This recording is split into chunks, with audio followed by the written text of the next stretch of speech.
Титаниум диоксид, небезбеден генотоксичен додаток во храната.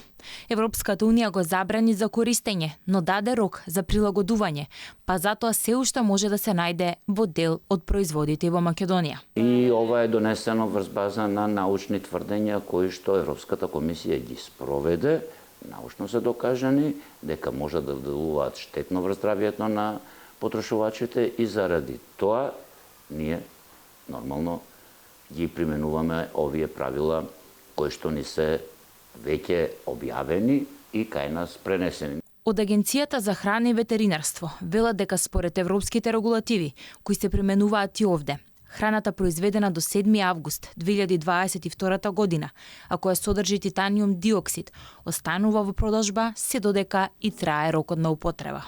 Ние исто и кај нас ја применуваме таа легислатива и оние производи кои што се произведени пред овој датум, а во себе го содржат овој адитив, а се уште со рок на употреба, по самата регулатива е така предвидено, да можат да се искористат, меѓутоа во производството после тој датум воопшто не сме да се најди овој адитив. Беа навремено сите економски оператори известени за оваа промена, се што дека се повлечени, имате за тоа информација? Повлечени не, бидејќи ако се со рок на употреба, тие си има сосема нормално, легитимно право и во Европа и кај нас да бидат се уште во продажба.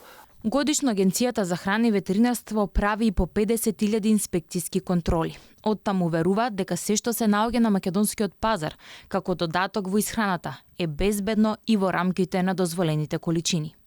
Сепак, иако титаниум диоксид е забранет во прехранбената индустрија, многу често се употребува и во фармацевската и козметичката индустрија. Европската комисија во 2021 година и од Европската агенција за лекови побара да направи истражување за влијанието кое би го имало одстранувањето на титаниум диоксид од медицинските производи.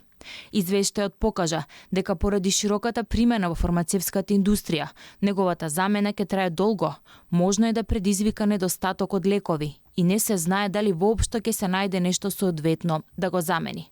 Овој процес, според извештајот, би траел и до 10 години. Инаку белиот пигмент на титаниум диоксид го подобрува изгледот и ги прави намирниците попривлечни за купувачите. Освен како титаниум диоксид, овој додаток во декларацијата на храната, лековите и козметичките производи е означен и како Е171.